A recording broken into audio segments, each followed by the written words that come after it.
Police custody में अफ्रीकी अमेरिकी मूल के नागरिक की मौत पर हंगामा कम नहीं हो रहा। लगातार 4 दिन से अमेरिका का मिनेपोलिस शहर आग में जल रहा है, जिस पर राष्ट्रपति ट्रंप ने चिंता जाहिर की है और ट्वीट करके मिनेसोटा के मेयर पर निशाना साधा है।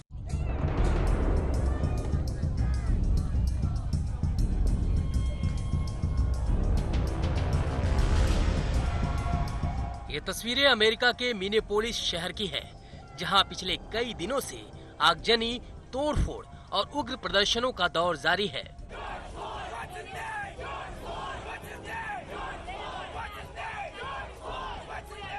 सोमवार को पुलिस कस्टडी में अश्वेत नागरिक जॉर्ज फ्लॉयड की मौत के बाद से ही पूरा शहर आग में जल रहा है और पुलिस प्रदर्शनकारियों के सामने लाचार नजर आ रही है। लगातार तीसरे दिन गुरुवार को भी हिंसक प्रदर्शनों का दौर जारी रहा। प्रदर्शनकारी दोषी पुलिसकर्मियों को सजा देने की मांग करते हुए कई इलाकों में हिंसा कर रहे हैं। लगातार बढ़ते हंगामे पर अमेरिकी राष्ट्रपति डोनाल्ड ट्रंप ने भी चुप्पी तोड़ी है और बेकाबू होते हालात के लिए ट्वीट कर मिनेसोटा के मेयर जैकब फ्रे पर निशाना साधा है। मैं पीछे खड़े रहकर एक महान अमेरिकन शहर मिनेपोलिस में ये सब होते नहीं देख सकता। इसे पूरी तरह से नेतृत्व की कमी मानी जाएगी। या तो कमजोर मेयर जैकब फ्रे इस मामले में कार्रवाई करें और शहर को नियंत्रित करें, या फिर मैं नेशनल गार्ड भेजकर मामला ठीक करूंगा। अमेरिकी राष्ट्रपति ट्रंप ने लगातार 2 ट्वीट कर मिनेसोटा के मेयर पर चेतावनी भरे लहजे में निशाना साधा। उधर पुलिस अधिकारियों ने गुस्साए लोगों से कहा है कि फ्लॉयड की मौत के मामले की जांच की जा रही है और साथ ही चेतावनी भी दी कि हिंसा बर्दाश्त नहीं की जाएगी। जबकि फ्लॉयड के परिवार ने पुलिस अधिकारी और वहां मौजूद 3 अन्य पर हत्या का मुकदमा चलाने और मृत्यु दंड देने की मांग की है और प्रदर्शनकारियों की भी ऐसी ही मांग है। अमेरिका पहले ही कोरोना वायरस के प्रकोप का सामना कर रहा है, वहीं दूसरी तरफ बढ़ते हिंसा और प्रदर्शनों ने अमेरिकी सरकार की मुश्किलें और बढ़ा दी है। आज तक ब्यूरो। कोरोना वायरस के डबल अटैक से बदहाल ब्रिटेन को उबारने में पीएम बोरिस जॉनसन जी जान से जुटे हैं। उन्होंने 1 जून से शर्तों के साथ पाबंदियां हटाने का ऐलान किया है, जिसमें स्कूलों को भी खोलने की बात कही गई है।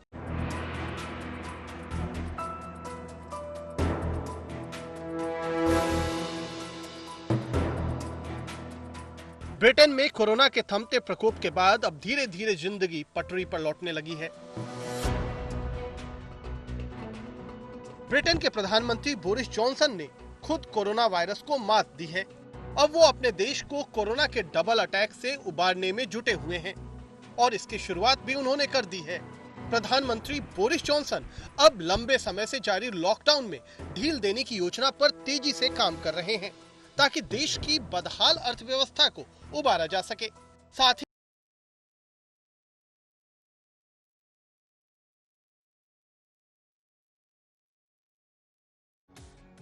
तुर्की में कोरोना वायरस के बढ़ते मामलों पर काबू पाने के लिए इस्तांबुल में एक भव्य अस्पताल की शुरुआत हुई है। रिकॉर्ड 45 दिन के अंदर इस आधुनिक अस्पताल को बनाया गया, जिसमें कई सुविधाएं हैं। कोरोना वायरस के मरीजों को ध्यान में रखते हुए इस अस्पताल का निर्माण किया गया है। शुक्रवार से अस्पताल ने काम करना शुरू कर दिया है। अस्पताल को इस्तांबुल के एयरपोर्ट के बेहद नजदीक बनाया गया। तुर्की में तेजी से कोरोना वायरस का संक्रमण बढ़ रहा है। अब तक 1,60,000 से ज्यादा लोग वहां संक्रमित हैं।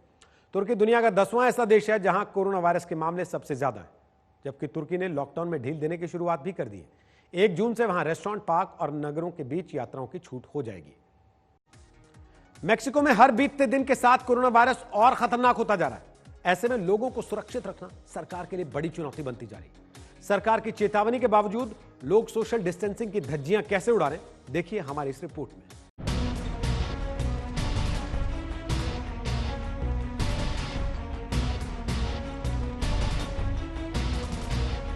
ये तस्वीरें मेक्सिको की राजधानी मेक्सिको सिटी के मशहूर सेंट जुडास चर्च की है।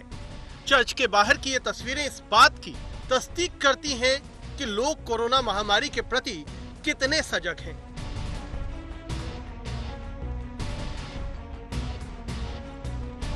ये हाल तब है जब मेक्सिको में कोरोना महामारी से 81,000 से भी ज्यादा लोग संक्रमित हैं और हर दिन लगभग 500 लोगों की जान जा रही है।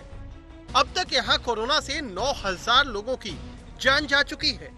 इसके बाद भी संक्रमण के इस संकट काल में लोग लगातार लापरवाही दिखा रहे हैं और अपने साथ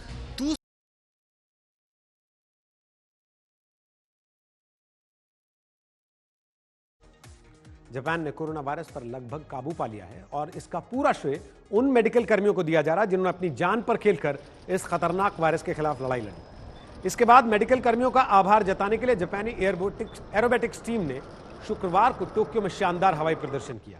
6 विमानों के ब्लू इंपल्स स्क्वाड्रन ने आसमान में अनोखे करतब से डॉक्टर्स, नर्सेज और अन्य चिकित्सा कर्मचारियों को धन्यवाद दिया।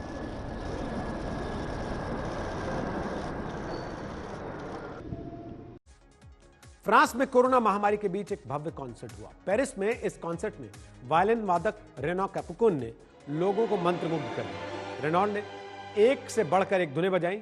इस कॉन्सर्ट में शामिल होने बहुत कम लोग आए थे। पेरिस के मशहूर सभागार में हुए इस कॉन्सर्ट के दौरान ज्यादातर कुर्सियां खाली रहीं। हालांकि ऑनलाइन हजारों लोगों ने इस कॉन्सर्ट का मजा लिया।